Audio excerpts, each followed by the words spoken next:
lot of work it is to plane down lumber into dimensional. So this is the before and after I'll show you here. So right here, this is the last of the sides. I've got the other ones done. You can see that that's planed down there. It was originally pretty thick. I probably have taken a good over a quarter of the material out just because the boards are in such rough shape. That's kind of what you get. It's so much more work to do these type of things when you're using your really rough cut lumber like what I used here from the chainsaw mill. You can see all those highs. That's all got to be taken down. It takes a long time, but it can be done. And boy, the results are beautiful. Here, I'll show you the other ones. Here's the other boards. I thought it was I always think it's so funny, the self-delusion machine that we get operating, making excuses for everything. So as I was hand planing these down, you can see here that they're all different thicknesses, and they're thicker at some ends than the others, and it's been so much work. And so I start thinking, well, that's the way I want it. I like things to be, I want it to look like it's come from the hands of a carpenter with the tool marks in it, and no question it was made by hand. And that was my ration. I was rationalizing my end results, or making excuses for what they were going to be. But I thought the analogy of that is it's like a guy that is on the ground that doesn't have the ability to get up and says, "I refuse to stand." Well, you refuse to stand because you don't have the ability to get up. It's not like you're not refusing anything. So I have to accept the crudeness of this box because I don't have the ability to do it otherwise. But that's why we're here. That's why we're learning. I don't have a background in using hand tools. This is a first for me, and the next one will be better. But that's how we learn. If you're afraid to not give it a try and to fail and just do the best you can, then there's no hope for you. You'll never aspire to ultimately be really good at it. So here you can see what we're up against. Okay, so here's the unfinished side. Here's the side that I am currently working on. And as you see, that's not very good, is it?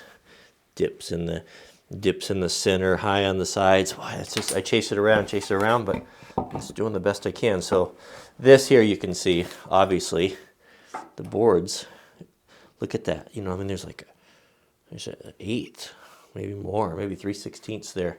All that's got to come down. Before I start doing the rabbets, I'm gonna true up these edges with the plane. I've cut these with the table saw, so you can still see the tool marks on there, making sure that they weren't exactly square on the table there. But this is the last one. Everything looks really nice. Just before I turned the camera on, I was just looking at all the imperfections in these boards and thinking, oh, wish they were better, and I'm not really satisfied with it. God really spoke to me and said, the people in your life that you love the most are full of imperfections, inside and out. But that's the very thing that makes them special to you, is that they're unique in those characteristics. There are no two alike. And I thought, that makes sense. I'm not looking at this the right way. And the reason why I think these handmade things are so special is because of those imperfections, those inconsistencies. That's why we can relate to them. That's why when you see something that's handmade, you have that visceral reaction to it, because it's almost, well, I'm not gonna go, get all freaky on you here. I'm not gonna say this stuff has a soul, but it's more soul-like. It's more like us, because we too are full of imperfections, and we can relate to it. We can't relate to things, or don't have a real strong that same reaction to things that are perfect, things that are made. They're all exactly the same. All right, let's try it on here. Let's see. This is going to be a great kindling box. It's a good size. It'll be. I like the thickness that this came out to. It was a little bit heavy before. Sometimes I have a tendency to always want to make things really big and strong, but sometimes when you make them, they just don't look right. They're just out of proportion to what they're supposed to be, and they're just not. It's not necessary to always to have things so overbuilt. Sometimes just the dimensions of it give it that feel and character that just makes it special. When you look at it, you think, yeah, that's done right. That's the way it should have been. I like the size though. Isn't that going to be nice? So just like our timber framing, no two joints are going to be the same because we look at the different thicknesses in the material there. That's my lack of experience there. Let's call this A. And we'll match up A to A. And this side here would be B. So we need to decide which way we want this box to set. Do we want it this way, here, where we have a clean line all the way across. We don't see the end grain, but we do see it from the side. Or do we want it this way, where we have a clean from the side, and then I think probably make the most sense to do it this way to have that nice clean line. Okay, so I've got this piece of hickory that's really straight, and I use it all the time for a straight edge there. I can come bring that there, bring this over here. That way I know that I'm flush on the ends there. Very useful, this. And then that way, just little aids to help you along, so less likely to make a mistake. So I've had some real issues with the rabbet plane on doing these rabbets here, coming out the back end there and tearing the wood out. I didn't know what to do about it. And a couple of you in the comments told me, gave me the solution to put a sacrificial piece on here, which is what I have here. Making sure that it's not, looks like it might be sticking out a little too far. Sticking in just a little bit right there, but you can see right there the thicknesses are identical. And so we'll see here, learn here together, but it should be, I think so as we go. This first cut's really important because it sets that kind of that knife wall. Remember that little piece there that we replaced? That little piece cuts in there and kind of establishes that knife wall. So you want to be really careful.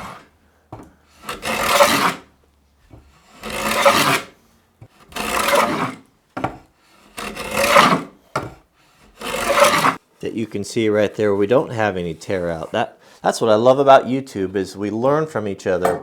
I can put something up like that, something that I've been struggling with, and have access to carpenters that have experience. It's really a wonderful thing, isn't it? Oh, I'm getting excited now. This is always oh, that looks good, doesn't it? Doesn't that look nice? I mean, it's a simple joint, but when you look at, when I look at these things, when I see something like this, and I see a box that someone has just butt jointed the corners right there and nailed them together, it works fine. Of course it does. But to take the extra effort and to do this, even though this is far from perfect, I mean, mine is pretty crude here, but still, when you see that, when you look down at the top and you see that joint, it's just a little touch of niceness there, isn't it? Oh yeah, that's going to be really nice. I mean, what a great gift this would be. I'd like to receive one, wouldn't you? Handmade, all hand plane. You could see the tool marks on it. You can just tell it's just different than a machine-made box. It's just different.